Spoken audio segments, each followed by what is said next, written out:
now invite my friend Karen Washington to the stage, another revolutionary.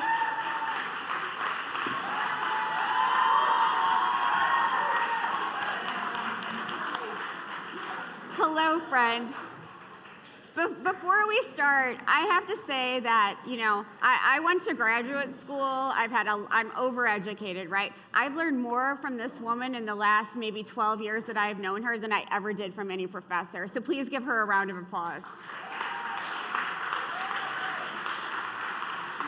Karen is, as I said earlier, a force of nature and just a wonderful human being. Thank you so much for being here. You have, done so much throughout your career to teach, to mentor, to help Black growers become part of their communities in different ways by producing food, empowering them. You're wearing this really cool shirt, and, DEI has been in the news so much lately. I want you to talk about it. Yeah, so thank you, Danny, for having me and always having me to really be involved in spaces, especially spaces when I look around and I don't see a lot of people that look like me, but you let me have a platform of truth to power. And so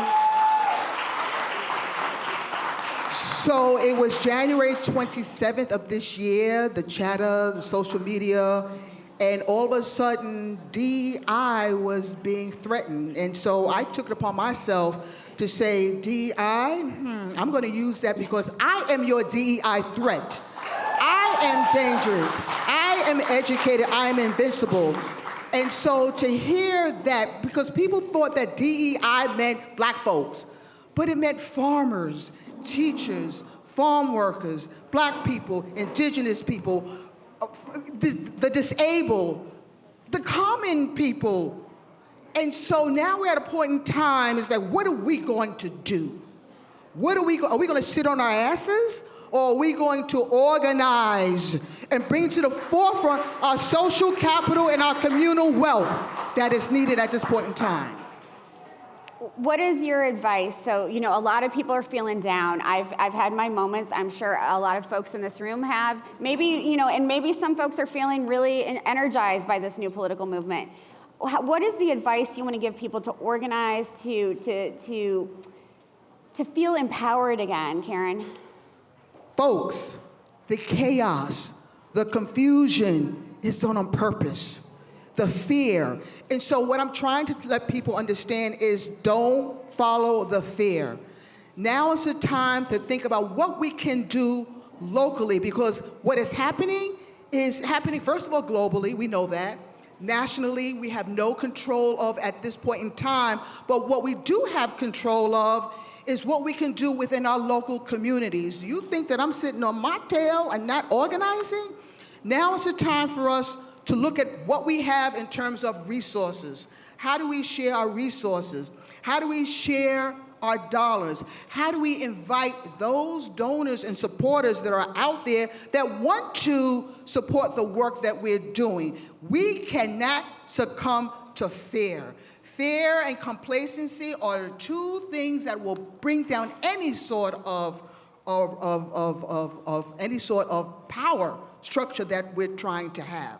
So be organized, be active, understand what is happening, understand where the problem is, and try to eradicate.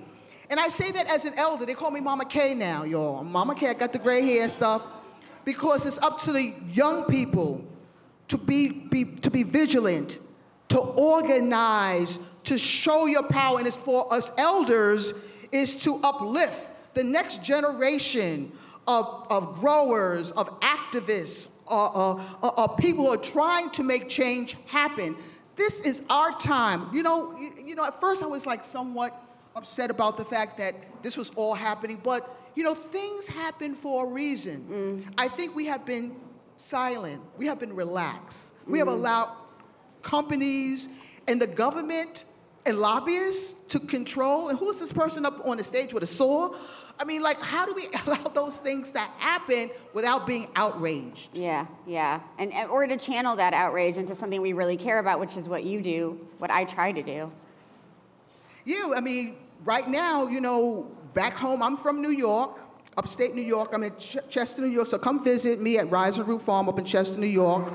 And the fact is that we've never lost our connection to inner city. So we're urban, and our connection is urban and rural. And so we continue to have these conversations around food and what social justice is and what food justice is and what food sovereignty is. Because I remember when the president first came on board and tried to really downplay, DEI, and you heard the word woke, and people upset woke. And I told people, wait a second, woke was our term. Woke meant for people of color, especially black folk, to be aware of the injustices, the racial injustice, the social injustice. And then they flipped it for DI, woke, and immigration rights all together. But baby, we will not be set down. We will rise to occasion to take back this nation, to take back this country. Folks, this is out. What type of nation do you want?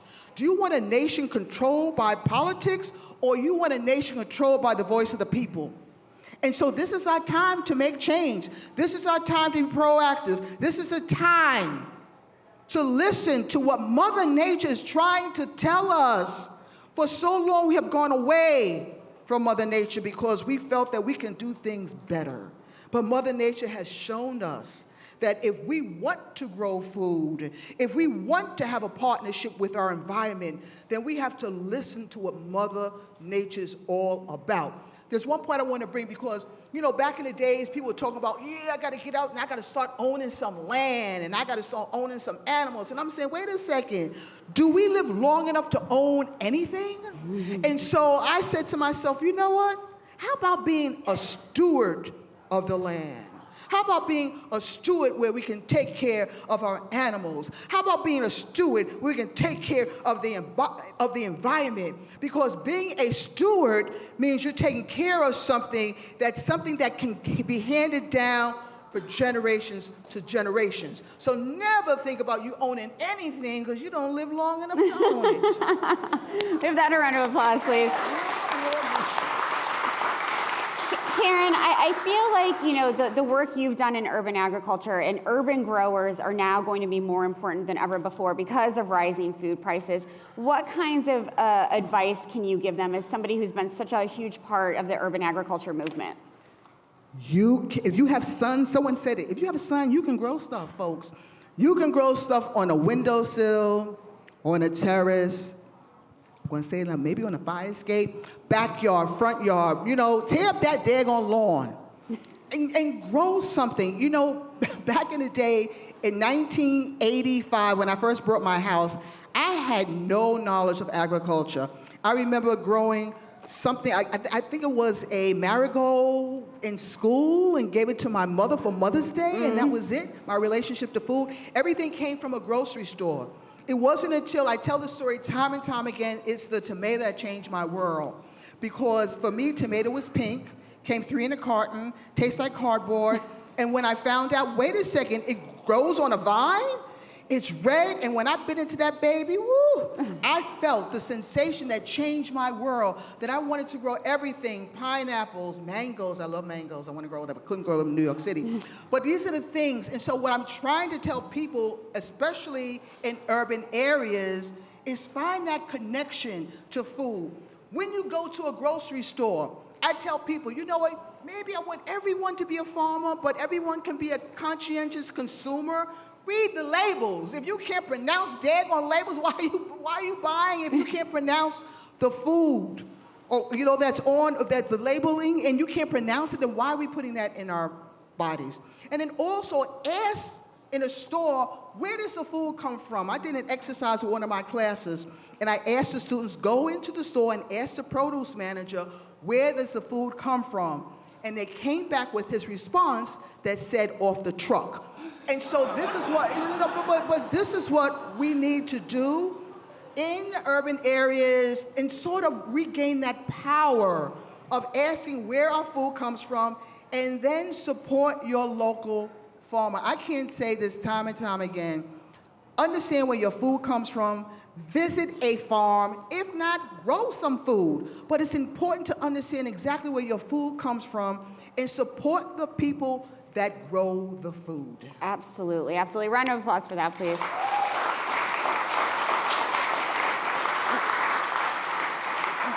One thing, Karen, you have consistently told me over the years is that Black and brown communities don't need others, people who look like me especially, to come in and tell them what they need to do. What is it that those Black and brown communities need? Hello, your saviors that are out there. The intention is all well and good, don't get me wrong, but people trying to come into our communities to help us and try to fix things. Fixing things. Well, there's a lot of people who want to fix the food system because is the food system fair and just? Some people believe it is, and they figure that they can come into communities, the less fortunate, and teach them how to fix things. There's others who will say, well, it's doing exactly what it's supposed to do. We understand this. And then there are others, like myself, are saying that the food system does not need to be fixed. It needs to change. And that change is shifting of power back into the hands of the community. And now when people talk about power, it's like, three things when we talk about power. People with power and privilege have three things to do. Number one, wait a second, I'm telling you all my secrets. I gotta be very careful here. Ooh, okay, let me slow down now. I'm gonna give you the secret. So 3 things people with power and privilege have to do. Number one, they can share it. It's that kumbaya, I will share the power. We love sharing power. Secondly, people with power and privilege are saying, hell no, I'm not giving up my power. In fact, I want more power. And we've seen it being played out right in front of us. Or the third is that people are going to take it. And that's going to be the new food revolution. Because you cannot continue to push people to the brink of being poor and homeless without people standing up and wanting to take it back. So let's be very, very careful and conscious as we move forward of things trying to change. There's going to come a point in time where people are going to take back their power for change. Yeah, and it'll be about time, won't it? I'll be with y'all. I want to turn to the issue that's often used, a term that's often used in urban areas, cities. These are food deserts, and I know this term pisses you off, and I've learned to be pissed off by it too. What are these areas actually? So when people first talked about food deserts, especially in my community, as areas where there is limited access to food and grocery stores, I said to myself, to my homies in Philly and Detroit and Washington, I said, we live in a food desert? Never heard a term. Of course, it's an outsider term to denote exactly where we live and our problems. That's number one. And number two, when I was upset about food desert, it morphed into food mirage and food swamps. And I said, hell no. And I coined the term food apartheid because I wanted people to understand that behind those words are people who are struggling to eat food. But yet we're not talking about the problems around land issues, around wealth issues. And so for me, when I saw the word food desert, it was just like redlining. It was a map, and you were pointing certain areas where there are food deserts without understanding that there are peoples and lives behind this problem around food. Folks, I'm going to say it, hunger is man-made. Hunger is man-made. Hunger is man-made because we grow enough food. We grow enough food. There's food to feed everybody. And so why do we have hunger and poverty? And that's the question that I tackle each and every day, especially in communities of color, in poor communities, white poor communities, both urban and rural. We need to start having these hard conversations if we're going to move forward in what is called these United States of America. Yeah, yes, please give a round of applause. Karen, what I struggle with, Food Tank prides itself on trying to have uncomfortable conversations. These conversations are getting harder. They're getting a little bit more political. They're getting a little bit more violent. How do we have these hard conversations in a way that is conducive to bringing people together rather than splitting them apart? You know what we started to do? We started to form what we call our ecosystems. So when things started happening, and we have hard conversations, so then how do you bring people together? And so in New York State, we start having these sort of ecosystem conversations, because what people were doing was trying to separate us, destroy us, especially when it comes to money and capital. You know, that organization, that funder would, shake the carrot and everybody would go into it, or crabs in the barrel. And we realized if we have to do this work with intention, how do we come together to form what I call ecosystems?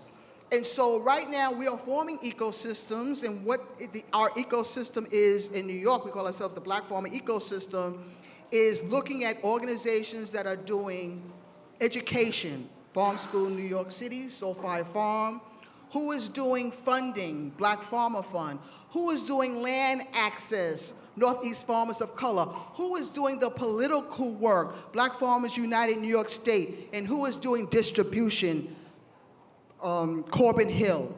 And so instead of people trying to buck the system in their individual silos, what we have to do is start forming ecosystems where we can connect each other, and so we can be more robust, we can be more intentional, and we can be more strong.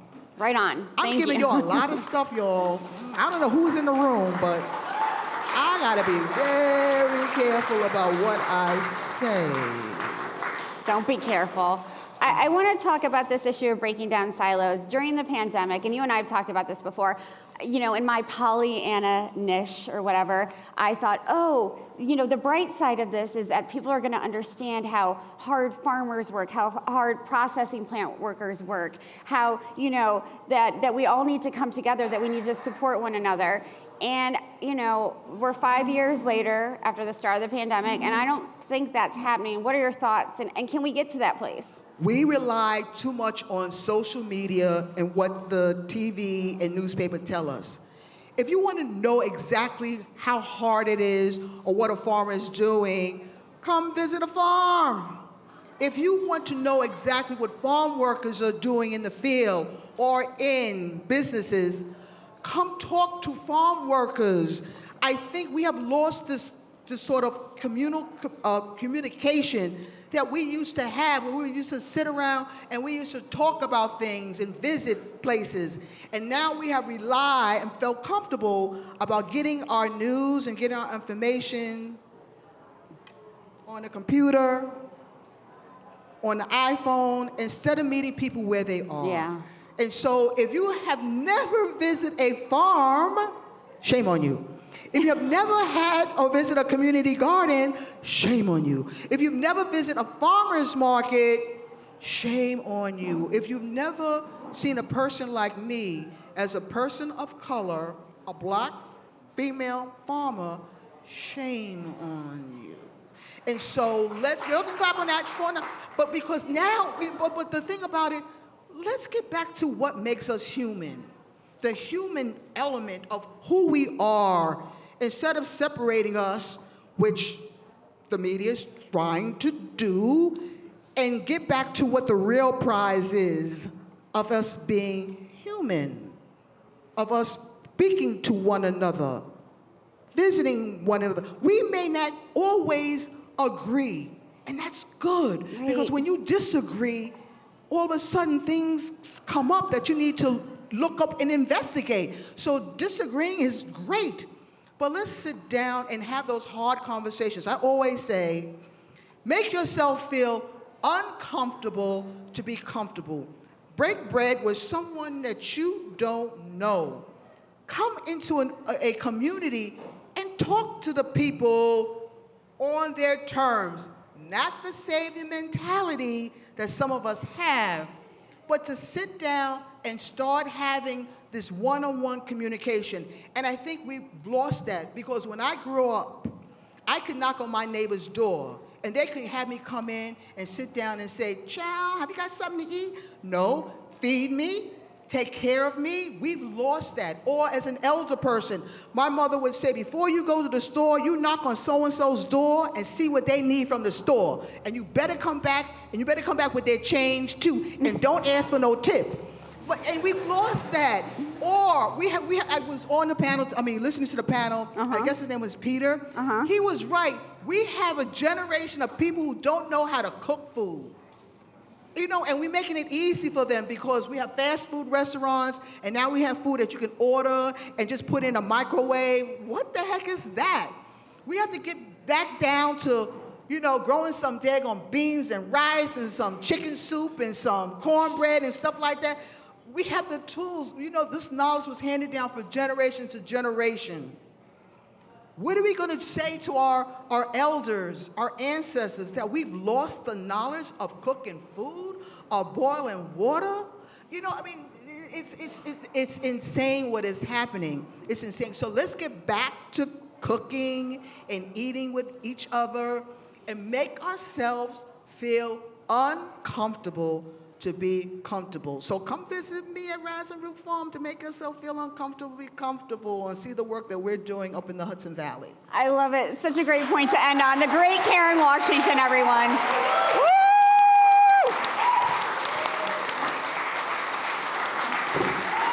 I'm dropping the mic.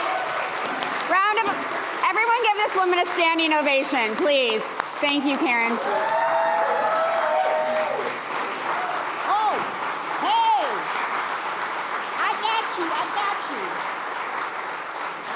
Thank you, Karen.